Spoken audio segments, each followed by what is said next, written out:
సంవత్సరాల తరబడి ఎన్ని మందులు వాడినా మీ మోకాల నొప్పులు తగ్గట్లేదా? ప్రాణ పెయిన్ క్లినిక్ లో అత్యాధునిక చికిత్స. నమస్తే కళ్యాణ్ చక్రవర్తి నమస్తే గారు. జగన్, నమస్తే. కళ్యాణ్ గారు, మనకు వచ్చిన మెయిల్స్ లో ఒక మెయిల్ అండి. అతని పేరు ప్రసాద్, కుక్కట్పల్లి నుంచి మెయిల్ చేశాడు. 15 ఏళ్ల సుదీర్ఘ ప్రయాణం చేసిన తర్వాత ఇప్పుడు విడిపోవాలనుకుంటున్నాడండి. కొంచెం డీటెయిల్డ్ గానే పెట్టాడు మెయిల్లో విషయం మొత్తం కూడా. 2 పిల్లలు ఉన్నారు. ఎలా ఉందంటే నాకు ఆ మెయిల్ చదివినంతసేపు కూడా ఒకరి మీద ఒకరు కక్ష సాధింపు, అంటే లోపల మనసులో ఏదో అనేసుకొని ఏదో ఊహించేసుకొని ఇప్పుడు విడిపోదాం అనుకుంటున్నారు. సో ఇమీడియట్ గా మీతో మాట్లాడించాలనుకున్నాను. నేను నెంబర్ కూడా ఇచ్చారు, మరి కాల్ చేస్తానండి. ప్రసాద్ గారు, కుకట్పల్లి. ఎస్, యూజువల్ గా పెద్ద కారణాలకి దెబ్బలాడుకుని పగలు ప్రతీకారాలు పెంచుకునే దానికంటే కనుక ఈ మధ్యకాలంలో చిన్న చిన్న అంశాల మధ్యన విభేదాలు. అంటే మనకి వినటానికి ఇంత చిన్న రీజన్ కి ఎందుకు విడిపోతున్నారు అనిపిస్తుంది. హలో ప్రసాద్ గారండి. హలో, ఎవరండి? నేను జయానండి, అందమైన జీవితం ప్రోగ్రామ్ నుంచి కాల్ చేస్తున్నాను. మేడం నమస్తే మేడం. నమస్తే అండి, మీ మెయిల్ చూశాను, డాక్టర్ గారికి బ్రీఫ్ గా చెప్పాను. ఫ్రీగా ఉన్నారా, మీతో మాట్లాడొచ్చా? ఎస్ మేడం, ఫ్రీగానే ఉన్నాను మేడం. రైట్ ప్రసాద్ గారు, ఇదిగోండి డాక్టర్ గారు ఉన్నారు, ఒకసారి మాట్లాడండి. సార్ నమస్తే సార్. ప్రసాద్ గారు నమస్తే అండి, చెప్పండి సార్. ప్రసాద్ గారు, సార్ నేను కూకట్పల్లిలో ఉంటాను సార్ ప్రస్తుతం. అయితే నేను ఒక ప్రైవేట్ కంపెనీలో వర్క్ చేస్తుంటాను సార్. యాక్చువల్లీ ఒక ఫ్రస్ట్రేషన్ అండ్ ఒక బాధ అన్ని మధ్యలో నలిగిపోతున్నా సార్ ప్రస్తుతం. మా ఆవిడతో కొంచెం నాకు పడట్లేదు సార్. పడట్లేదంటే నాకు బాగా ఒక ఇంట్లో ఉంటున్నాం, ఒక ఇంట్లో గానీ ఏదో ఒక నా శత్రువుని ఇంట్లో పెట్టుకొని ఉంటున్నా అన్న ఒక దానిలో ఉంటున్నాను సార్ అసలు. ఎలా అంటే నాకు కొన్ని రోజుల కింద ఒక 3.5 months కింద యాక్సిడెంట్ అయింది సార్. యాక్సిడెంట్ అయింది. ఓకే. ఈ 3.5 months లో నేను యాక్సిడెంట్ అయ్యి మంచాన పడిన తర్వాత నా మీద ఎంత కసి ఉందా అని నాకు అర్థమైపోయింది సార్. కాబట్టి దయచేసి నాకు ఆవిడతో అవ్వట్లేదు సార్, కొంచెం నాకు విడాకుల వాళ్ళు కావాలి సార్. ప్రసాద్ గారు, 15 years ఆఫ్ రియాలిటీ లేదంటే డ్రామా, లేదంటే 3 months of reality or drama? డ్రామాతో ప్రేమ చూపించింది. బట్ నేను మంచాన పడిన తర్వాత ఆవిడకున్నటువంటి ఏంటి నా మీద ఎంత పగ ఉంది అని పగ సాధించింది సార్. ఒక మనిషి ఉంటే తప్ప నేను బాత్రూమ్ కూడా వెళ్ళలేని సిచ్యువేషన్. అదేలేండి. నాకు ఖచ్చితంగా ఎవరో ఒకరు ఉంటే గానీ బాత్రూమ్కి వెళ్ళలేని సిచ్యువేషన్ సార్. కానీ నేను మంచాన పడిన తర్వాత అసలు నన్ను పట్టించుకోకపోవడం, నేను ఏదైనా మాట్లాడితే చిరాకుగా ఏంటి అని చెప్పేసి ఆన్సర్లు ఇవ్వడము, ఒక మనిషి అంటే సైకలాజికల్ గా నన్ను బాగా ఆడేసుకుంది సార్. ఒకటి ప్రసాద్ గారు, ఇక్కడ ఏంటంటే బేసికలీ బహుశా ఈ ఇష్యూ మీరు ఇప్పటికొచ్చి ఎవరితోనే డిస్కస్ చేయలేదేమో కానీ నేను ఒక మాట అంటాను. ఇప్పుడు మా వేదిక వరకు వచ్చిన తర్వాత మీరు పదే విడాకులు అంటే కనుక ఇప్పుడు అది ఇచ్చేది పుచ్చుకునేది మేము కాదండి. బేసికలీ ఏంటంటే విడాకులు అనేటటువంటి సబ్జెక్టు అది కంప్లీట్గా మీ సర్వాధికారం, అది మీకు మీ భార్యకి మధ్యన ఉండేటటువంటి ఒక ప్రధానమైనటువంటి అంశం. ఈ రోజు ఏంటంటే అసలు విడాకులు అనేటటువంటిది 3 నెలల పాటు జరిగినటువంటి ఒక ఇమోషనల్ ఇష్యూ వల్ల ఒక అబ్రప్ట్ కంక్లూజనా, ఒక తొందరపాటుతో జరిగేటటువంటి కంక్లూజనా అనేటటువంటి మనం ఆలోచించుకోవాలి. ఎందుకంటే ఏ నిర్ణయం ప్రధానంగా విడాకులు ఇలాంటి అంశాలు ప్రధానంగా నిర్ణయం తీసుకునేటప్పుడు ఇమోషనల్ ఫ్రంట్ మీద తీసుకోవద్దండి, ఒక ప్రాక్టికల్ ఫ్రంట్ మీద తీసుకుందాం. విడాకులు అనేటటువంటిది ఒక సొల్యూషన్ గా భావిస్తూ ఈ కాన్వర్సేషన్ ముందుకెళ్ళడం కష్టం అని నేను చెప్తున్నాను. రైట్. అసలు మన వేదికే అది కాదండి. జీవితం అందంగా ముందుకు తీసుకెళ్లే ప్రయత్నం, ఏదన్నా ఎవరి వైపు తప్పులున్నా ఒప్పులున్నా కూడా సరిచేసి అది ముందుకు వెళ్ళాలి అనేదే ఈ కాన్సెప్ట్. ఆవిడ కూడా వర్కింగ్ అండి? లేదు సార్, నేను ఆవిడ ఇంట్లోనే ఉండి హ్యాపీగా పిల్లల్ని చూసుకోమని నేను పని కూడా చేయనివ్వను సార్. ఇంట్లోనే ఉంచుతాను ఆవిడ్ని. నన్ను ఎంత నిర్లక్ష్యం చేసిందంటే సార్, అంత నిర్లక్ష్యం చేసింది.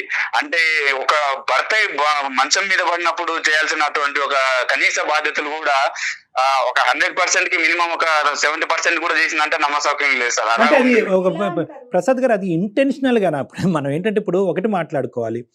2 questions అండి నా పాయింట్ ఆఫ్ వ్యూలో. ఈ 15 years పాటు ఈ మొత్తం ప్రయాణంలో ఎక్కడా కూడా మీ ఇద్దరి మధ్యన భేదాభిప్రాయాలు లేదా, ఏమండి మీరు ఇలా నన్ను ఇబ్బంది పెడుతున్నారు, నాకు బాధగా ఉంది, ఇది కరెక్ట్ కాదండి అనేటటువంటి అంశం మీ ఇద్దరి మధ్యన ఎప్పుడు డిస్కషన్ రాలేదా? నెంబర్ 1 అని చెప్పి ఆవిడ. నెంబర్ 1. నెంబర్ 2 ఏంటంటే కనుక ఇప్పుడు ఆవిడ చేతకాక ఈ 3 నెలల పాటు బహుశా ఏంటంటే ఆవిడ ఏం నర్స్ కాదు, లేదంటే ఒక డాక్టర్ కాదు, ఇంతకు ముందు ఇలాంటి ఆవిడతనంతో మంచాన పడినటువంటి వాళ్ళు ఇష్యూని డీల్ చేసేటటువంటి కెపాసిటీ ఆవిడకి లేకపోయి ఉండొచ్చు. ఇక్కడ ఇంటెన్షనాలిటీ ఉందా? అంటే ఏంటంటే కావాలని మీరు మంచాన పడ్డారు కాబట్టి మీకు ఏదో ఒకటి రుచి చూపెట్టాలి కాబట్టి మీ మీద పగ తీర్చుకోవాలి కాబట్టి కక్ష సాధింపు చర్యగా చేసేటటువంటి అంశం కింద మీరు సో ఆవిడ పాయింట్ ఆఫ్ వ్యూ అనేటటువంటిది ఏంటి, మీరు ఊహించుకుంటుంది ఏంటి? సార్ నేను మంచాన పడిన తర్వాత ఇప్పుడు ఇన్ టైంలో నాకు ఫుడ్ కానీ లేదంటే ఒక టాబ్లెట్స్ కానీ అప్పుడే నేను మంచం మీద పడితే బ్యూటీ పార్లర్కి వెళ్తాం సార్.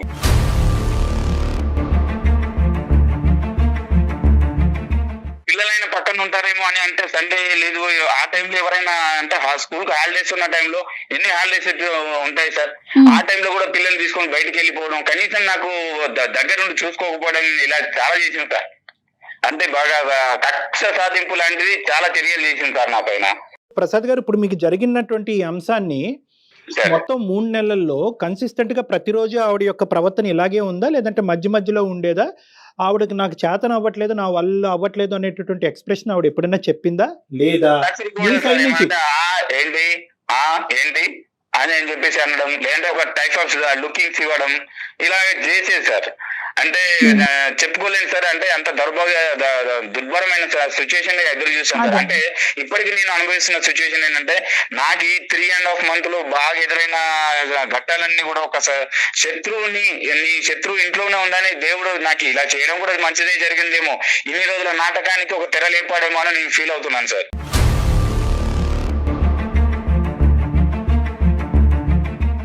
అంటే ఇంకొక పాయింట్ నేను చెప్తున్నాను ప్రసాద్ గారు, ఇక్కడ ఎప్పుడన్నా కూడా ఇష్యూని అక్కడక్కడ తేల్చుకోవటం అన్నది బెటర్. ఇలా వెనకతలు మాట్లాడుకునే దానికి నీ ప్రవర్తన నాకు నచ్చట్లేదు, ఇదేంటి ఎప్పుడు చూడనటువంటి ఈ యాంగిల్ నీ లోపల నేను చూస్తున్నాను, నేను మంచాన్ని పట్టి అవుతుతనంతో బాధపడుతున్నాను, డూ ఆర్ డై సిచ్యువేషన్లో ఉన్నాను, ఏంటి నీ ప్రవర్తన ఇలా అనేటటువంటి ప్రశ్న మీరు ప్రశ్నించలేదా? ఇక్కడ ఈ 3 నెలల 100 రోజుల ప్రయాణంలో ఒక ఆడపిల్లని తోడుగా చేసుకున్న తర్వాత, ఒక భార్యగా చేసుకున్న తర్వాత కనీస బాధ్యతలు ఏంటి, మంచాన పడ్డ తర్వాత భర్తకు ఏం చేయాలి ఏంటి అనేది కనీసం తెలియదా సార్? నేను చెప్పాలి సార్.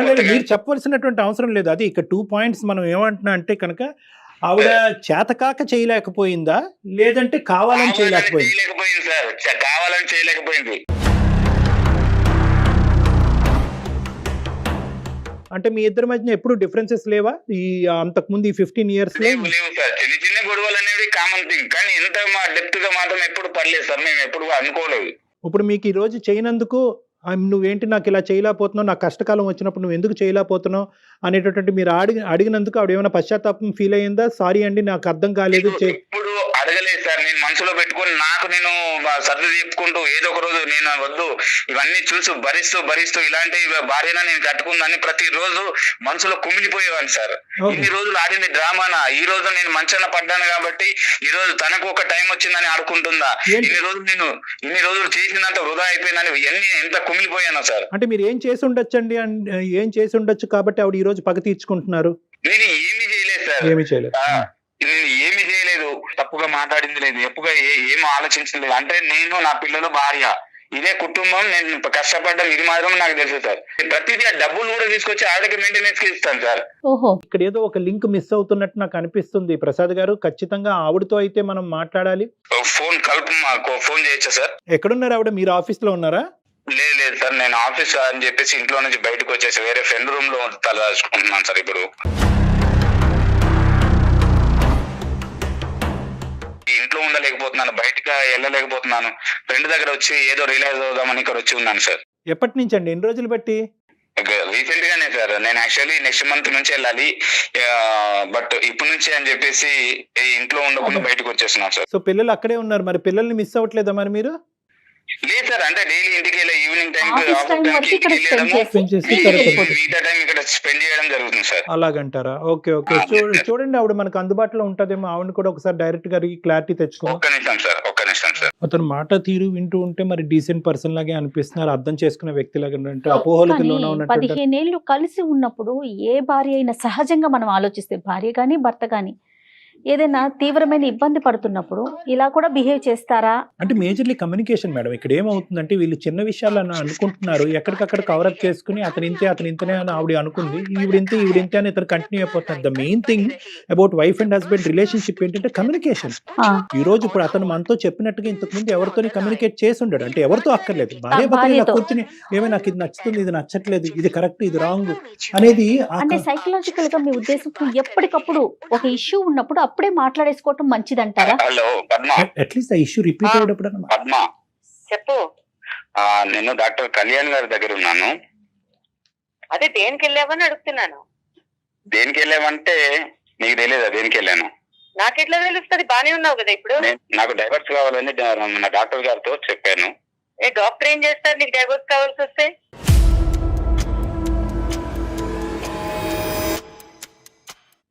డాక్టర్ గారితో మాట్లాడాను ఒకసారి. మీతో ఏ డాక్టర్తో మాట్లాడారు? కాల్ బాగుంది. ఇప్పుడు డాక్టర్ పద్మ. పద్మ, అలా కాదు పద్మ గారు. ఒక్క నిమిషం అమ్మా. పద్మ గారు నమస్తే అమ్మా.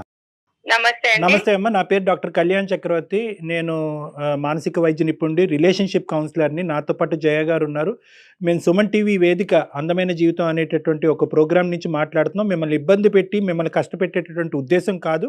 మీ ఇద్దరి మధ్యన ఏమైనా తెలిసి తెలియనటువంటి అపోహలు, భేదాభిప్రాయాలు ఏమన్నా ఉంటే కనుక ప్రొఫెషనల్ మీడియేషన్ ద్వారా అది రెక్టిఫై చేయటం గురించే మా యొక్క ప్లాట్ఫామ్.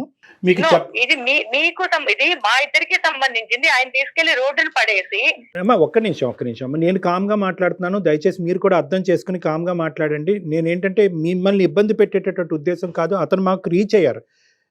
ఏ పాయింట్తో రీచ్ అయ్యారంటే, సార్ నేను ఇలా మానసికంగా ఇబ్బంది పడుతున్నాను. 15 years పాటు మా ప్రయాణంలో ఎటువంటి ఇబ్బంది రాలేదు. ఎప్పుడైతే కనుక నేను దురదృష్టం కొద్దీ నేను సిక్ అవటం వల్ల, లేదంటే నాకు యాక్సిడెంట్ అవటం వల్ల నేను మంచం మీద ఉన్నప్పుడు మా భార్య యొక్క ప్రవర్తన నాకు నచ్చలేదు. నేను షాక్కు గురయ్యాను.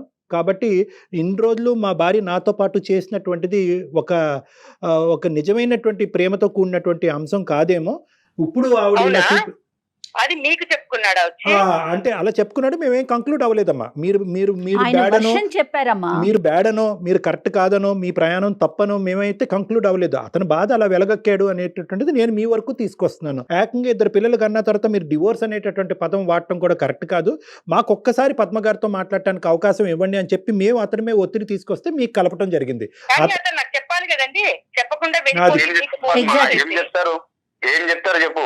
మరి ఏం చెప్పడం? నువ్వు ఇలా చేసావని చెప్పుకొని బాధపడాలా, లేదంటే నువ్వు అర్థం చేసుకోవాలని నీతో ఏడవాలా? ఏం చెప్పాలి చెప్పు. ప్రసాద్ గారు, ఇప్పుడు అలా కాదండి. ఆ ఆర్గ్యుమెంట్ కాదు ప్రసాద్ గారు. ఇక్కడ ఏంటంటే ఆవిడ స్థానంలోంచి ఆవిడ మాట్లాడేటటువంటి మాట కరెక్ట్. ఇప్పుడు ఎందుకంటే మీరు సడన్గా ఇప్పుడు డివోర్స్ అనేటటువంటి అంశం, మీరు మనస్తాపం చెందారు కాబట్టి డివోర్స్ అనేటటువంటి అంశం తీసుకురావటం అన్నది మీ వరకు మీ ఆలోచన శైలికి సబబే, కాదనట్లేదు. కానీ ఈ రోజు ఆవిడని సర్ప్రైజ్ చేశారు కదా. మా యొక్క మీడియేషన్ ఉంది, అందమైన జీవితం నుంచి డాక్టర్ కళ్యాణ్ చక్రవర్తి గారి దగ్గరికి వచ్చాను. మీరు ఎక్కడ వచ్చారు నా దగ్గరికి? మీరు ఫోన్ చేస్తే నేను మీ ఫోన్లో మాట్లాడుతున్నాను. సో ఆవిడ వరకు ఆవిడ సర్ప్రైజ్ అవటం, ఆవిడ వరకు ఇనీషియల్గా అలా రియాక్ట్ అవటం అన్నది మనం యాక్సెప్ట్ చేద్దాం. ఫస్ట్ మనకు కావాల్సింది ఏంటంటే, అమ్మ సారీ అమ్మ, అతని తరపున నేనే సారీ చెప్తున్నాను, మీకు ఇలా సర్ప్రైజ్. అతని బిహేవియరే అంత, మీరు సారీ చెప్పడం ఎందుకండి? ఈ షాకులు నాకు 15 సంవత్సరాల నుంచి అలవాటేలేండి.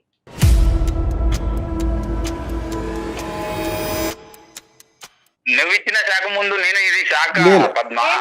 నేను మంచాన పడ్డ తర్వాత నువ్వు ఇచ్చిన శాఖల కంటే ఇదేమి ఎక్కువ కాదు పద్మ.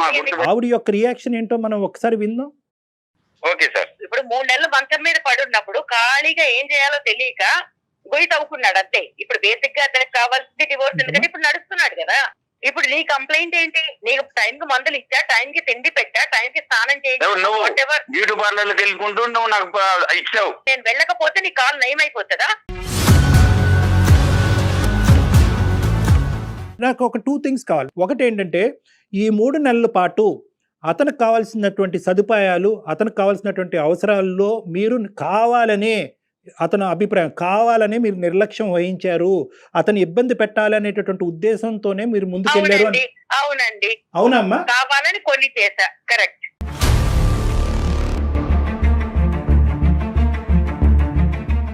అట్లీస్ట్ ఇప్పటికైనా జ్ఞానం అర్థమైన డాక్టర్ గారు వినండి.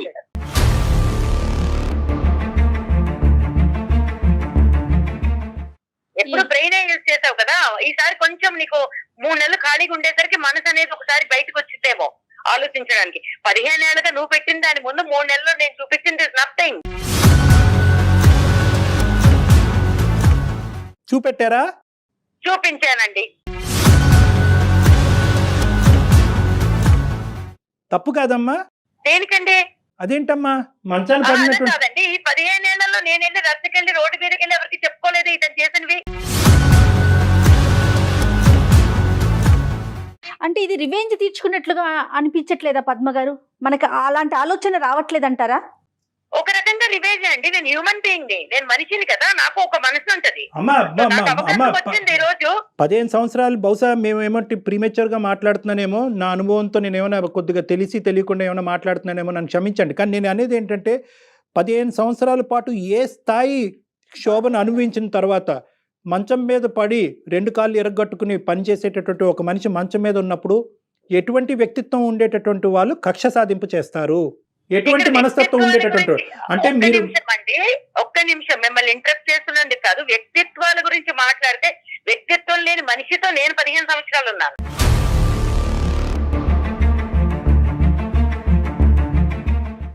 తన గురించి తప్ప ఇంకేం అక్కర్లేదు. ఇంట్లో నేను ఉద్యోగం చేస్తానన్నప్పుడు ఉద్యోగం చేయక్కర్లేదన్నాడు. దానికి అతను ఇచ్చిన రీజన్ ఏంటి? లేదు నువ్వు ఇంట్లో ఉండాలి చక్కగా, అలా ఉంటే నువ్వు హ్యాపీగా ఉంటావు. బట్ నాకు కూడా కొన్ని ఉంటాయి కదా, నేను చదువుకున్నాను, ఏదో ఉద్యోగం చేద్దాం అనుకున్నాను, ఇంటికి ఫైనాన్షియల్ గా కొంత సపోర్ట్ వస్తుంది అనుకున్నాను. ఓకే, ఫస్ట్ లో అయితే పెళ్ళైన కొత్తలో నేను నమ్మా ఈ డ్రామా మాటలన్నీ అవునేమో నిజమేమో నెత్తిన పెట్టుకుని చూసేసుకుంటాడు అని. తర్వాత ఓకే పిల్లల తర్వాత అదే లోకం, వంట చేయడము, సాయంత్రం వచ్చేసరికి లేకపోతే సండే మండే లేదా వీకెండ్స్ ఫెస్టివల్స్ వస్తే ఆయన గారు ఫ్రెండ్స్ ఇళ్ళకి వెళ్ళో లేకపోతే ఫ్రెండ్స్ తీసుకుని వచ్చి సడన్ షాపులు ఎట్లా ఉంటాయంటే ఇప్పుడు ఒక 5గురు వస్తారు భోజనాలకి, ఇంట్లో ఏమున్నాయి లేవు, వండగలదా లేదా, బతికిందా చచ్చిందా చస్తుందా ఇవేం చూసుకోకర్లేదు.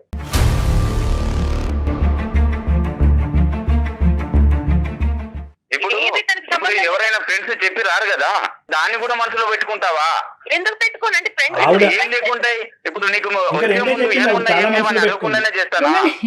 ప్రసాద్ గారు ఒక నిమిషం ఉండండి, మీరు కామ్ డౌన్ ప్లీజ్. నాకు చిన్నప్పటి నుంచి ఫైనాన్షియల్ గా ఇండిపెండెంట్ గా అవ్వాలి, నాకంటూ ప్రతి నెల 100 రూపాయలు ఇస్తావా 1000 రూపాయలు ఇస్తావా ఇది కొనుక్కుంటారు. ఏది కొనాలన్నా కూడా ఐ అండర్స్టాండ్. ఓకే, మధ్య తరగతి బతుకులు ఇలానే ఉంటాయి, ఎలా ఉన్నా కూడా ఏది కొనుక్కోవాలన్నా ఈ నెల బడ్జెట్ లేదు, వచ్చే నెల ఇంకో ఖర్చు వస్తుంది, తర్వాత నెల అమ్మ వాళ్ళకి పంపించాలి, తర్వాత నెల ఇంకేదో చెయ్యాలి, ఎప్పుడూ ఖర్చులే. మరి అలాంటప్పుడు నేను ఉద్యోగం చేస్తే నేను సపోర్ట్ చేస్తాననే కదా చెప్పింది. పిల్లల్ని కూడా కాంప్రమైజ్ అయ్యి స్కూల్ కి ఏదో పంపిస్తున్నాం, బట్ అనుకున్న స్కూల్ కి పంపించట్లేదు, ఏదో కాంప్రమైజ్ అయ్యాము పంపిస్తున్నాం. ప్రతిరోజు ఏదో ఒకటి. కాళ్ళు బాగున్నంత కాలం, మంచాన పడనంత కాలము ఆయన చేసినవి ఇంత అంత కాదు, మంచాన పడినంత కాలము మేలీగో, తక్కువేం లేదు మేలీగో. ఎంత ఈగోయిస్టిక్ అంటే తన దృష్టిలో తను ఏమీ మాట్లాడకుండా నన్ను తిట్టలేదు కాబట్టి మంచోడు అనుకోవాలి. అంటే తిట్టడం ఒకటేనా? నేనేమైనా శాడిస్ట్నా అని అడిగాడు 2-3 సార్లు. అంటే కొడితేనే శాడిస్ట్వా, లేకపోతే ఇంకేదైనా టార్చర్ పెడితేనే, ఫిజికల్ గా టార్చర్ పెడితేనే శాడిస్ట్వా? అంటే మానసికంగా నువ్వు వేధించే వేదికలు అంటే నేనేం వేధించాను? ఇంటికి వస్తాడు మాట్లాడడానికి ఏముండవు, ఎప్పుడు కూర్చుని మేము మాట్లాడుకుంది లేదు. నాకు తెలిసి, నాకు గుర్తుండి పెళ్ళైన కొత్తలో ఒక 2-3 నెలలు వదిలేస్తే దాని తర్వాత ఓకే అందరి జీవితాలు ఇలాగే ఉంటాయి, సినిమాలాగా ఉండదు, కాంప్రమైజ్ అయిపోయా. కాంప్రమైజ్ అయిన తర్వాత కూడా చిన్న చిన్న వాటికి కూడా ఏదైనా కావాలంటే ఎక్కడికైనా వెళ్దామా డబ్బులు ముందుకు వస్తాయి, ఏదైనా కొనుక్కుందామా డబ్బులే ముందు వస్తాయి. ప్రతి దానికి నీకు డబ్బులు అంత ప్రాబ్లం అయినప్పుడు నన్ను ఉద్యోగం చేయకూడదని ఎందుకు తొక్కేసావు నువ్వు?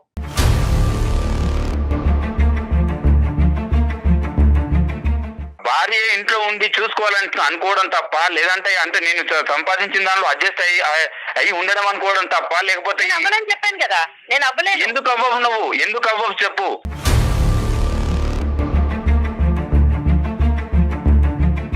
నువ్వు ఉద్యోగం చేసేవన్నీ నువ్వు అన్ని సక్సెస్ అయినట్ట, నువ్వు ఇంట్లో కూర్చొని పిల్లల్ని చూసుకుంటే సక్సెస్ అయినట్టు కాదా? మనసులో ఏదో పెట్టుకొని ఏదో చెప్తుంది, ఏదో చేస్తుంది. నాకైతే అవ్వదు. నీతో పడి ఉండక్కర్లేదు, ఎప్పుడో డివోర్స్ ఇచ్చి పిల్లల్ని తీసుకుని వెళ్ళిపోదును.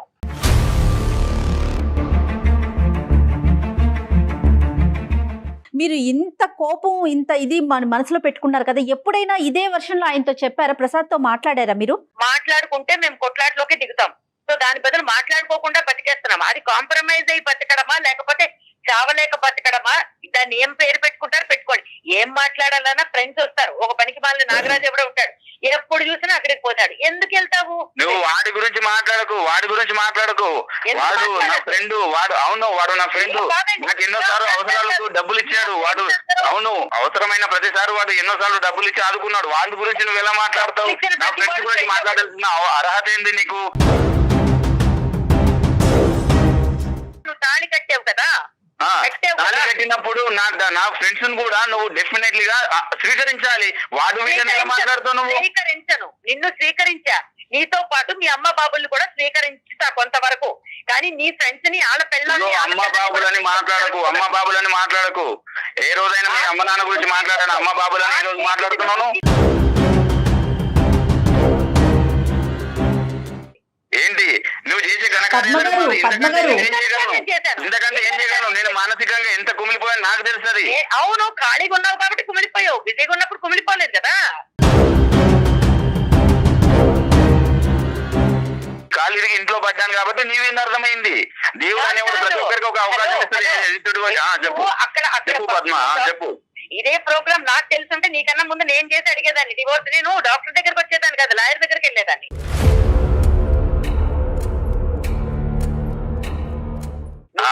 ఇలాంటి వాడివి అని తెలుసుంటే, అంటే ఇంత విషం నింపుకున్నావు, ఇప్పుడు అవసరం తీరిపోయాక పిల్లల్ని రోడ్డుకు పడేస్తావని తెలుసుంటే 15 ఏళ్ళు నీతో కాంప్రమైజ్ అయ్యి బతికి నా జీవితం నేను నాశనం చేసుకునేదాన్ని కాదు.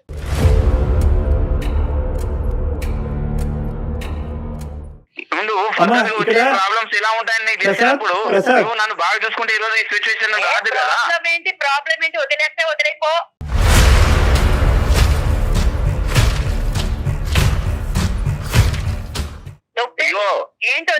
నాకు వద్దు సార్ ఈవిడ ఇంతే మారదు. నేను చెప్పాను కదా ఇన్ని రోజులు, కనీసం అట్లీస్ట్ ఇన్ని రోజులు అవును భర్తని నేను ఇలా చేశాను కదా, కనీసం ఏమన్నారు మనస్తాపానికి అది మనసాక్షి కూడా ఒప్పుకోవట్లేదు సార్. చేశానని చెప్పుకుంటాడు, అన్నం పెట్టాడు, ఒక ఇంటికి రెంట్ కట్టాడు, అంతకు మించి ఏం పీకాడు?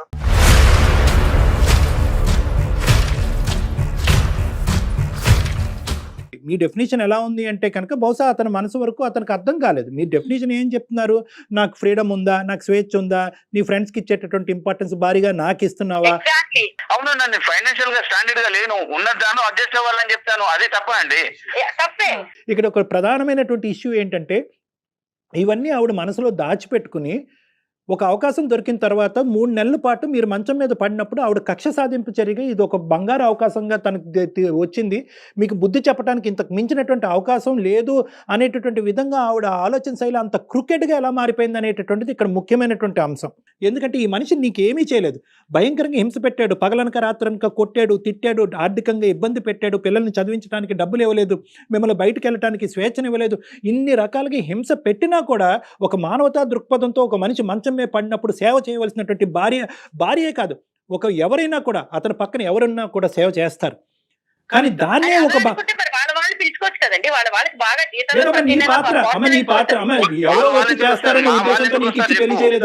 సేవ చేసుకుందికి అమ్మా నాన్నలు రావచ్చు, మీ అక్క చెల్లెలు రావచ్చు, సేవకి ఎవరు రారు.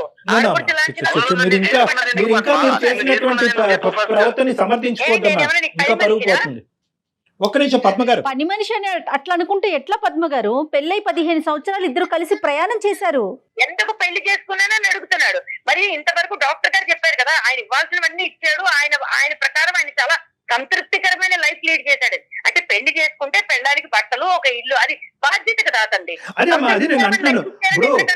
ఏంటంటే ఇది ఇస్తే సరిపోతుంది అనేటటువంటి వర్జన్ లో ప్రసాద్ గారు ఇప్పుడు వచ్చి అతను కనువిప్పు కలగలేదు. నేను చెప్పాను కదా, నేను సరిపోతుంది ఎన్నిసార్లు చెప్పాను, నేను ఉద్యోగం చేస్తాను, మన ఫైనాన్షియల్ స్టేటస్ బాగుంది. ఇష్టం లేదు పద్మ, నాకు ఇష్టం లేదు. మీరు ఒక పాయింట్ ఏంటంటే ఆవిడ 15 years పాటు ఒక ట్రామాకు గురైంది. ఓకే, ఇప్పటికైనా యాక్సెప్ట్ చేయండి. ఇప్పుడు ఆవిడ ఒక ట్రామాకు గురైంది. ఏంటి ఆ ట్రామా అంటే కనుక ఆర్థికంగా సరిపోయినటువంటి జీతాలతో సంసారం నడుపుతున్నారు. ఇప్పుడు ఏంటంటే ఆవిడ పని చేసేటటువంటి కెపాసిటీ, సంపాదించేటటువంటి కెపాసిటీ ఉన్నా కూడా నువ్వు కాలు కిందన పెట్టడానికి అని చెప్పి మీరేదో త్యాగమూర్తిలాగా ఆవిడని బయటకు పంపించకుండా ఉన్న దాంతోనే సరిపెట్టుకుని అనేటటువంటి ఒక బందికానలో ఆవిడని ఇది చేశారనేది ఆవిడ అభిప్రాయం. మీకు ఇష్టం లేకపోవటం ఏంటి? ఆర్థికంగా సుఖపట్టడం గురించి నేను బయటకు వెళ్ళి చేస్తాను అనుకున్నప్పుడు ఈ 15 సంవత్సరాల్లో ఒక్కసారైనా ఆవిడకి అవకాశం ఇచ్చి బయటకు పంపించచ్చుగా. ఈ రోజు నువ్వు ఇంట్లో ఉండి సుఖపడు, పిల్లల్ని చూసుకుంటే చాలు, నువ్వు దీనికి మించి ఏమీ చేయక్కర్లేదు అనేటటువంటి ఆ పాజిటివ్ యాంగిల్ ఎందుకు చూడలేకపోతున్నారు మీ ఆయనలో? దాని శాడిజం అంటారమ్మా, దాని శాడిజం. ఇప్పుడు నా శాడిజం అనిపిస్తుంది, నాకు చిన్న కోరిక. ఓకే, ఒక 2-3 ఏళ్ళు ట్రై చేయి, లేదా 6 నెలలు ట్రై చేయి. అది కరెక్టే, నువ్వు చెప్పేది కరెక్టే. అదే కదా ఇప్పుడు అతని మైండ్. అడగండి ఒకసారి, అసలు అతను ఎందుకు వద్దంటున్నారు ఉద్యోగానికి? ఇష్టం లేదంటున్నాడు. ఎందుకంటే రీజన్స్ ఏంటండి? రీజన్స్ ఏం లేదు మేడం, నేను నా కష్టార్జితంతో నా ఫ్యామిలీని పోషించాలి, ఇదే నేను ఆశించేది. ఇది మేల్ శాడిజం అంటుంది, ఇది మేల్ ఈగోయిజము, మేల్ శాడిజం అంటుంది. నా అభిప్రాయాన్ని ఎక్కడ గౌరవించాలి? నేనేమంటానంటే ఈ రోజు చేయక ముందే నువ్వు ఇన్ని మాటలు మాట్లాడుతున్నావు, చేసి ఇంకోటి ఏంటి అని.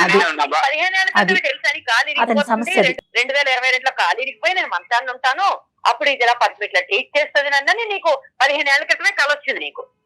కళ వచ్చింది అప్పుడు వదిలేసేవానేమో.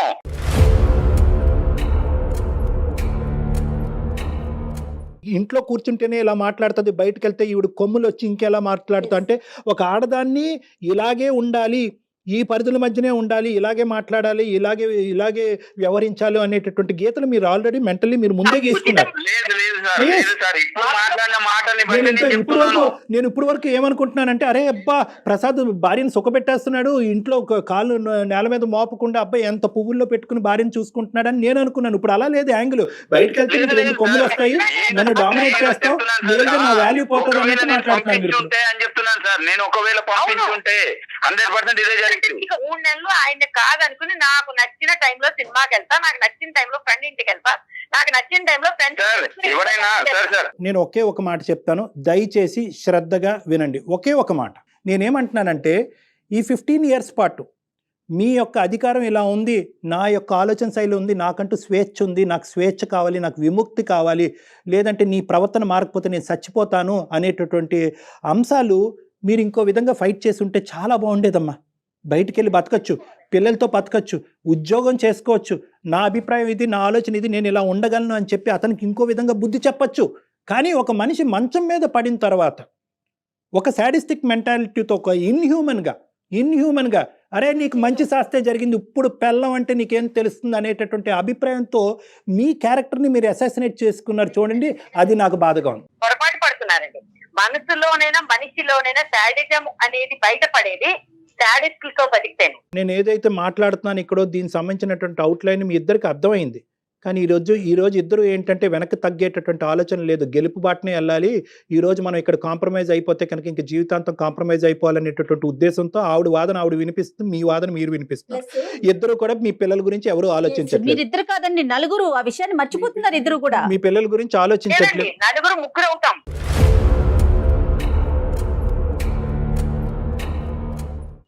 ఎప్పుడైతే అతనే ఒంటరివాడు అవుతాడు, మేము ముగ్గురు ఉంటాం. అయినా పర్వాలేదు పద్మ, నీలాంటి పరిస్థితిలో నేను ఉండడం కంటే కూడా పోయినా పర్లేదు. జీవితం అంటే ఏంటో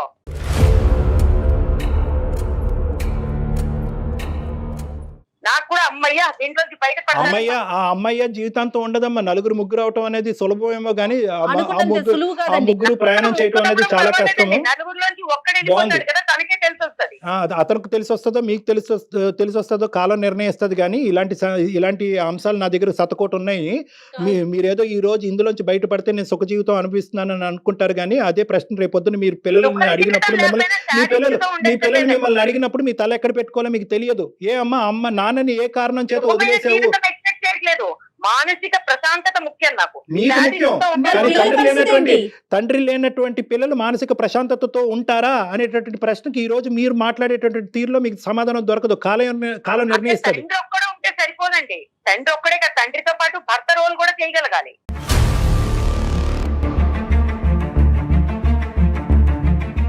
దయచేసి ఇద్దరు కూడా విడాకులు అనేటటువంటి ఆస్పెక్ట్ పక్కన పెట్టండి. మీరిద్దరు కలిసి నా దగ్గరికి రండి ఒక్కసారి. ఎందుకంటే ఇది అంత చిన్న అంశం ఏం కాదు. దయచేసి నాకు మాత్రం ఇలాంటి ఏమంటారు ఒక చెర నుంచి బయటకు విడిపిస్తారని నాకు వద్దు సార్. ఈవిడ మాత్రం వద్దు, నాకు విడాకులే కావాలి. నేను బతికేదేంటండి?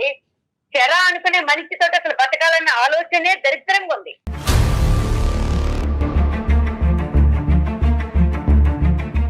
నువ్వు శాడిస్ట్ అని నేను పంపిస్తా నోటీస్, నాకు డివోర్స్ కావాలి, పిల్లలు కావాలి. నువ్వు ఎక్కడ ఏడుస్తావో, నాగరాజు గారి దగ్గర పోతావో, 10 మంది ఫ్రెండ్స్, సొసైటీలో స్థానం పోయిన తర్వాత ఫ్యామిలీ లేకుండా నీకు తెలుస్తుంది. నువ్వు లేకపోతేనే ప్రశాంతంగా ఉంటాను డెఫినెట్లీగా. హలో కట్ అయిపోయినట్టుందండి, ఆవిడ పెట్టేసినట్టున్నారు ప్రసాద్ గారు.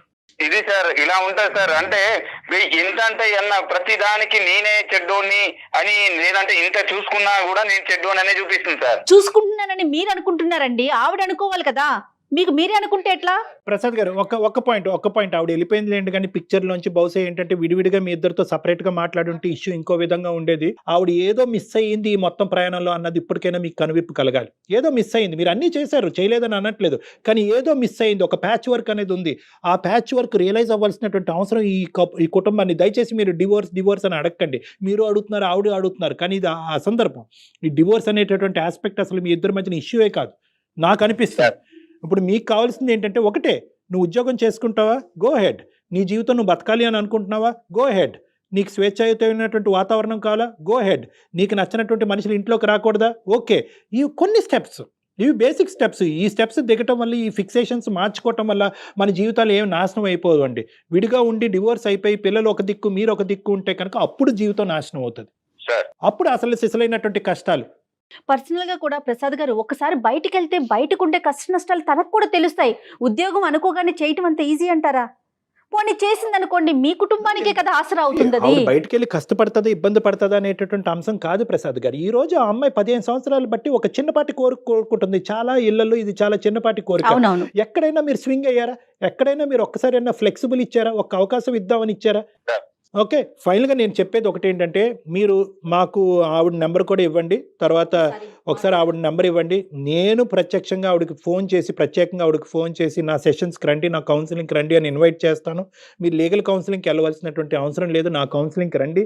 మనం ఒక సానుకూలమైనటువంటి వాతావరణంలో విడివిడిగా మీరు ఆవిడ నాతో మాట్లాడిదిరి కానీ, కలిపి కూడా మాట్లాడిదిరి కానీ, ఈ ఇష్యూని ఒక కొలిక్కి తీసుకొద్దాం. అప్పటి వరకు ఈ డివోర్స్ అనేటటువంటి ఆస్పెక్ట్ తీసి పక్కన తీసేయండి. పిల్లలు సర్వనాశనం అయిపోతారు చెప్తున్నా. మిమ్మల్ని నమ్ముకుని వచ్చిన ఒక ఆడ మనిషికి తినటానికి తిండి, కట్టుకోవటానికి చీర, బట్టలు, లేకపోతే 2 పిల్లలు, అది కాదండి. సంతోషంగా ఉండాలి. ఆ సంతోషం ఎక్కడ మిస్ అవుతుందో ఆ పాయింట్ని మాత్రం ఒక్కసారి చూడండి. ఈ 15 ఇయర్స్ పాటు ప్రసాద్ అనేటటువంటి వ్యక్తి ఈ జీవితంలో ఏం చేశాడు అనేది కాకుండా ఏం చేయలేకపోయాడు అనే అంశంలో మీరు చూడగలిగితే కనుక ఇష్యూ రిజాల్వ్ అయిపోతుంది. మీరు మాట్లాడతామన్నారు కదా సార్, తప్పకుండా నెంబర్ షేర్ చేయండి. మీ నెంబర్ కూడా నేను కాల్ చేస్తాను. మా మేనేజర్ మీకు ఇద్దరికి కాల్ చేసి ఒక పలానా టైంలో డాక్టర్ గారు ఫ్రీగా ఉన్నారు రండి అంటారు. మీ ఇద్దరు వచ్చి నాతో మాట్లాడారు. రైట్ ప్రసాద్ గారు. Thank you so much madam. Thank you Kalyan గారు. Thank you. నమస్తే. అందమైన జీవితం సమర్పిస్తున్నవారు 49. 49 అంటే సంతోషం, 49 అంటే సంతానం.